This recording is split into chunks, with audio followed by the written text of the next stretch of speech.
Salut à tous, j'espère que vous allez bien. Aujourd'hui on se retrouve pour une nouvelle vidéo. Aujourd'hui on est parti pour un petit tuto de moto trial. Aujourd'hui je vais vous apprendre à monter une marche sans élan, roue avant contre la marche. C'est parti.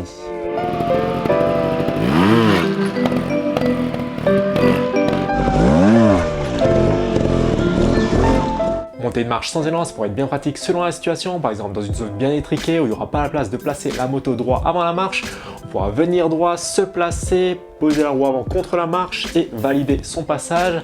Ça pourrait être bien pratique également dans certaines situations où on sera un peu loupé, on n'aura pas la possibilité de reculer. On pourra alors poser la roue avant sur la marche, se préparer et passer l'obstacle et donc valider son passage. Pour monter une marche sans élan, il y aura deux étapes essentielles. La première, ce sera une étape de préparation. On posera la roue avant sur l'obstacle, on se calera bien pour pouvoir préparer la deuxième étape.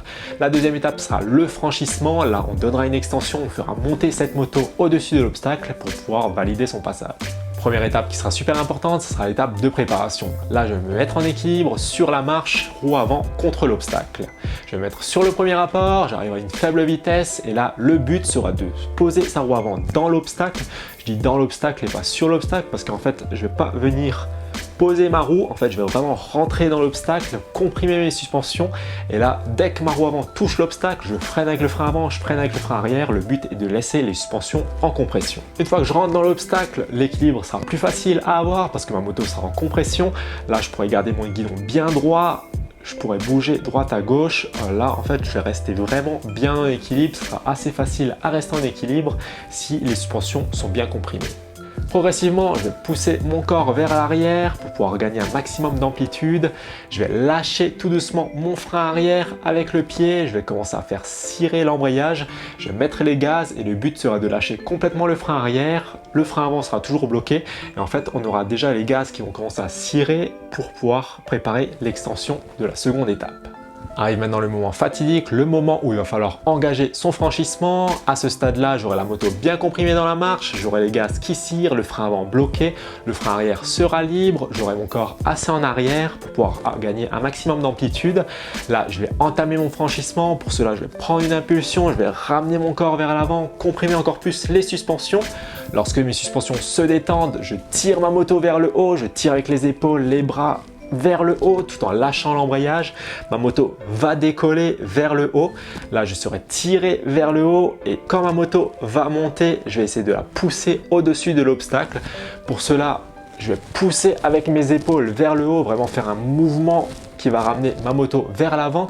Le but sera d'accrocher avec la roue arrière dans l'obstacle pour pouvoir faire adhérer cette roue arrière. Le mieux sera d'accrocher le coin, mais c'est pas toujours possible. Donc là, on va essayer de tirer cette moto au maximum, de faire adhérer sur la marche, de la pousser au-dessus de la marche et donc de la rabattre au-dessus pour pouvoir valider son franchissement. Plusieurs points ici. Personnellement, je garderai mon pied sur le frein arrière, surtout au moment où la roue arrière arrive sur la marche. Ça me permettra de freiner et de ne pas repartir en arrière, de pouvoir stabiliser un petit peu et pouvoir repartir en avant. Autre étape essentielle à ne pas négliger lors de cette technique, c'est vraiment l'étape de préparation. Il faudra bien comprimer sa moto au départ. Si l'avant n'est pas en compression, vous aurez moins de détente lorsque vous allez engager votre geste. La moto va moins réagir, va moins monter. Donc le point le plus important ici sera de bien comprimer, de bien préparer sa moto. Ça fera déjà presque la moitié du geste. Et ensuite, quand vous allez repartir, vous allez tirer votre moto. Donc il faudra bien faire ce geste de tirer la moto vers le haut avec les épaules, bien la pousser ensuite, bien se mettre en arrière, les fesses sur le garde-boue arrière pour pousser un maximum cette moto vers l'avant pour pouvoir la rabattre sur la marche et ensuite valider ce passage. Ce geste est assez difficile, il faudra déjà savoir faire au moins une marche en 2 coups de gaz, ou au moins de savoir donner un coup d'embrayage. Si vous ne savez pas donner de coup d'embrayage, l'effet ne sera pas le même, il n'y aura pas l'effet coup de boost, de rebond. En fait, vous allez vraiment rouler dans la marche, l'effet ne sera pas vraiment le même. Si vous ne savez pas encore faire 2 marches en 2 coups de gaz, je vous mets le lien du tuto en coin juste en haut à droite ou sinon en description juste en dessous de la vidéo. Voilà pour mes petites astuces pour pouvoir monter une marche sans élan, roue avant contre la marche. J'espère que ça vous aura plu. Si c'est le cas, n'hésitez pas à mettre un petit like sur cette vidéo. Vous pouvez également poser vos questions dans les commentaires juste en dessous. Vous abonner sur la chaîne pour manquer aucun des prochains tutos. On se retrouve bientôt pour une prochaine. Allez, salut!